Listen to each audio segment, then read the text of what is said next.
Alléluia.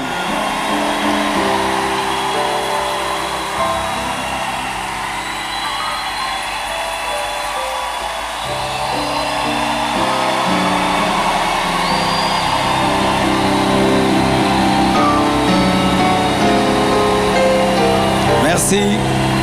Prenez place, s'il vous plaît.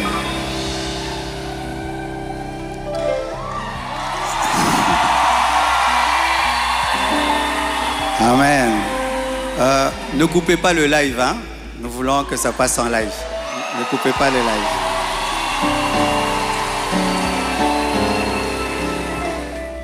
Vous savez ce qui m'est arrivé, le départ de Maman Blanche. Et Dieu m'a enseigné des choses pour sortir de cette grande douleur. Et j'ai écrit cela dans ce livre. Tu as perdu un proche, tu as perdu un ami, tu as perdu quelqu'un. Lis ce livre, tu pourras sortir du deuil. Parce qu'il y a des gens qui ne veulent pas sortir du deuil. Dieu veut que tu sortes du deuil parce qu'il y a un projet d'avenir pour toi. Amen. Alors vous remarquez la présence de quelqu'un à côté de moi.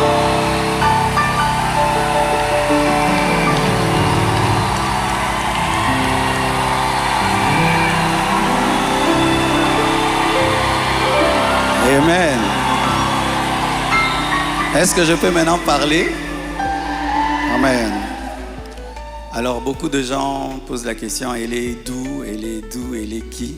Même des gens me posent la question, même sur ses cheveux. Est-ce que ce sont ses vrais cheveux? Mais les Congolais, nous sommes graves, hein? Même les cheveux de quelqu'un, vous suivez. Elle est malienne, elle a aussi des origines libanaises. Donc c'est un mélange comme moi aussi. Alors j'ai quelque chose à vous dire. Alors pour ne pas aller de travers, j'ai préféré écrire afin d'être concis et d'être clair, parce que il est bon vraiment que je vous raconte comment on s'est rencontrés. Amen. Hein?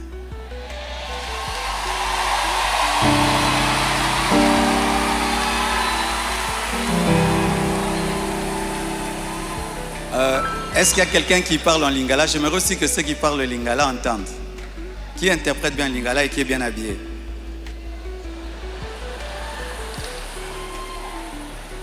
Ok, on va traduire pour ceux qui parlent en lingala un jour. Chers frères et sœurs, après le décès brusque de Maman Blanche, j'ai traversé l'une des saisons les plus sombres de ma vie. J'étais au bord de la dépression, même de l'AVC et même de la mort. Mais beaucoup ne s'en sont pas rendus compte, car je faisais l'effort de rester fort pour vous encourager et pour que l'Église ne devienne pas un lieu de deuil permanent.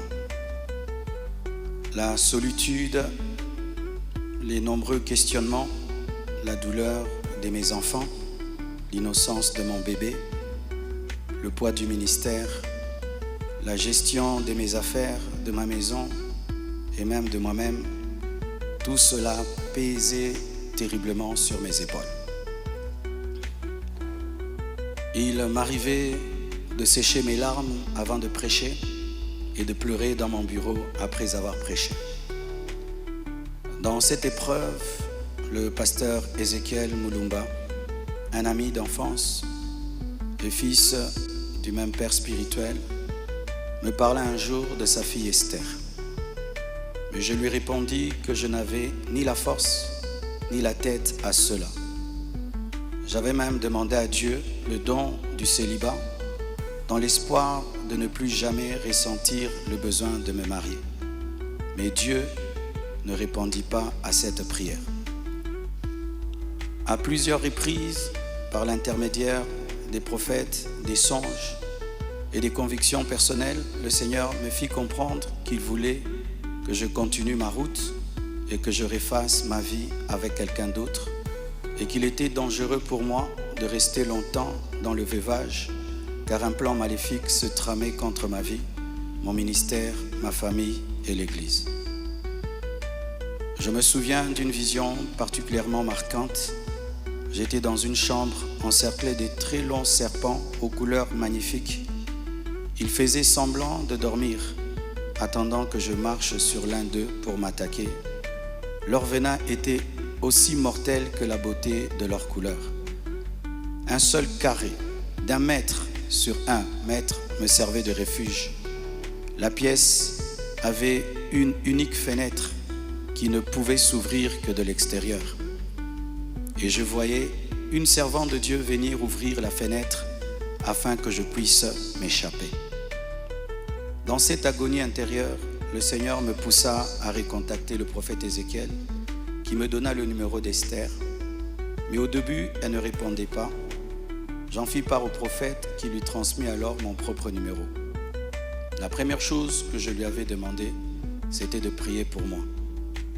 Ensuite, nous avons commencé à échanger. Je lui ouvrais mon cœur, elle m'écoutait, me soutenait, priait avec moi, tout en continuant à remplir fidèlement ses responsabilités au travail parce qu'elle était une responsable là où elle travaillait. Et à l'église, elle était plutôt photographe, caméraman, modératrice, prédicatrice. Elle était diaconesse et elle était consacrée pasteur. Et elle continue à remplir fidèlement ses responsabilités au travail à l'église, même très tard la nuit quand j'avais des insomnies et malgré le décalage horaire de 5 et 6 heures. Au fil du temps, une relation sincère est née. Une flamme s'est allumée et dans mon cœur, j'ai eu l'assurance que c'était elle.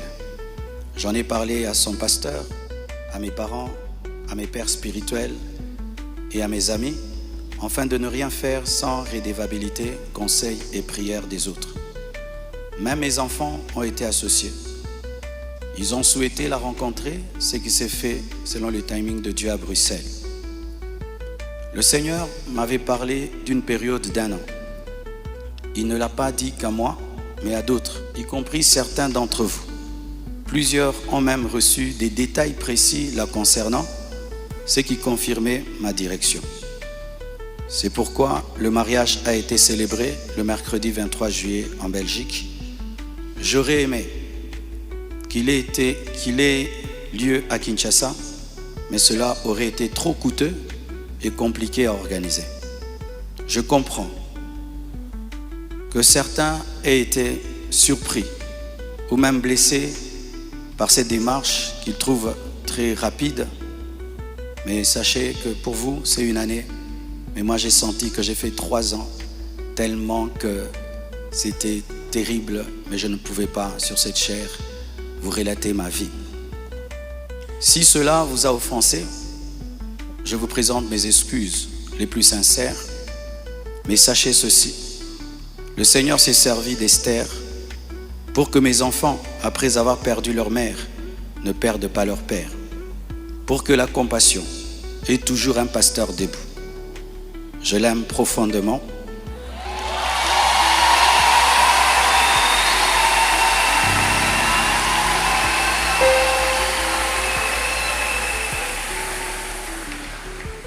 Je l'aime profondément. Elle n'est pas venue pour effacer la mémoire de Maman Blanche, mais pour continuer l'œuvre, comme Élisée après Élie, avec humilité et soumission à Dieu.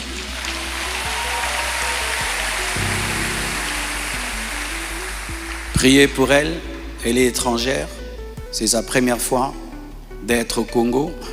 Elle a eu le baptême de 4 heures du temps d'embouteillage.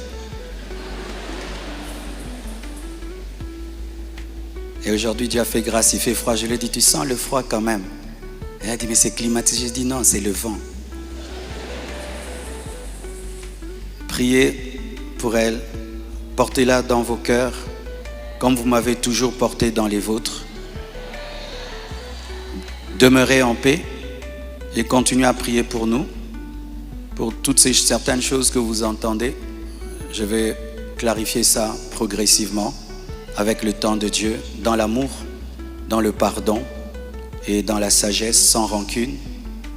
Et merci de tout cœur et que Dieu vous bénisse abondamment.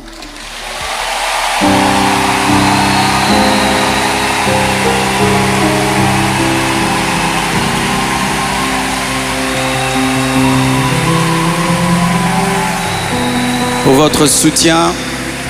Vous avez prouvé au monde que vous êtes une église mature. Vous avez prouvé au monde que vous êtes une église enracinée.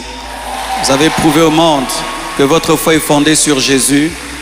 Vous avez prouvé au monde que vous êtes une église 4x4, une armée de Dieu.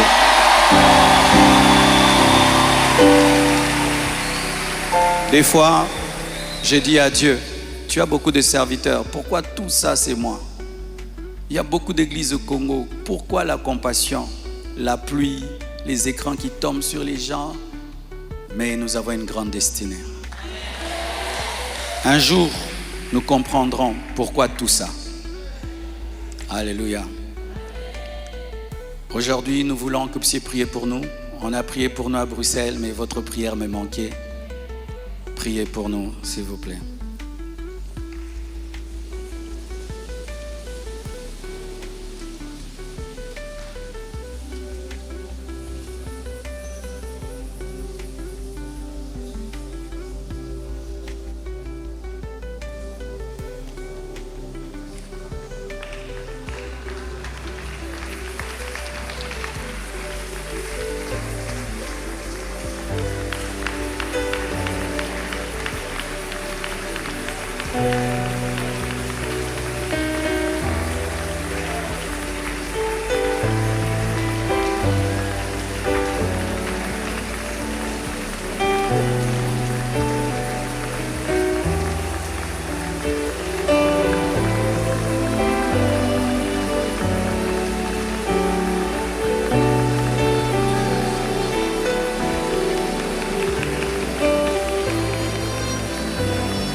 Alléluia.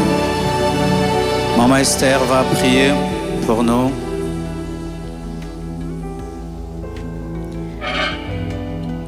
Seigneur, nous voulons te rendre grâce ce matin pour cette première journée, ce premier matin des 25 matins.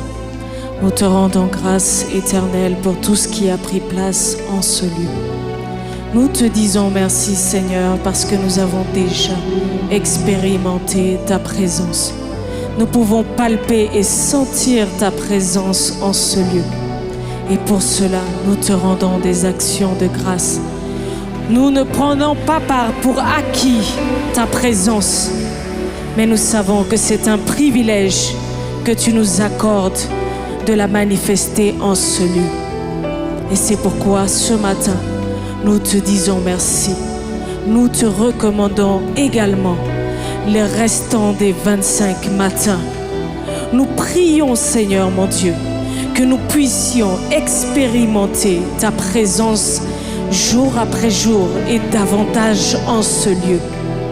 Que nous allions dans une profondeur de ta présence. Nous allions encore plus en profondeur dans ta présence. Que nous expérimentions, Seigneur, une dimension que nous n'avons jamais expérimentée auparavant. Et que, Seigneur, tout un chacun ici présent qui a délaissé sa demeure pour venir en ce lieu, et toute l'Église Compassion rentre dans une nouvelle saison à partir d'aujourd'hui. Nous recommandons, Seigneur, tous les orateurs qui vont fouler cet autel, Seigneur. Nous prions, Seigneur, que ça ne soit pas, Seigneur, de par leurs propres mots, par leur propre intelligence qu'ils parlent, mais que ce soit, Seigneur, les oracles de Dieu qu'ils déclarent en ce lieu. Seigneur, nous te recommandons, Seigneur, le retour de toute personne ici présente, Seigneur. Nous prions que tu les protèges, que tu les gardes, que tu préserves, Seigneur, chacun des membres, chacune des familles de cette Église et tous ceux qui nous suivent à distance sur les réseaux sociaux. Bénis le restant de cette journée. Bénis la journée de demain, le culte de demain, Seigneur. Et que toute la gloire te revienne. Tous les honneurs te reviennent, Seigneur. Que toutes les acclamations, Seigneur, montent au-devant de ton trône. Car toi seul es digne, Seigneur, de recevoir notre adoration, notre louange. Tu es le roi des rois. Tu es le Seigneur des seigneurs. Tu es le maître incontesté de l'univers. Il n'y a point d'autre nom, Seigneur, qui soit au-dessus du tien. Sois élevé, Seigneur. Sois glorifié. C'est dans le nom de Jésus que nous avons ainsi prié. Ensemble, nous disons Amen.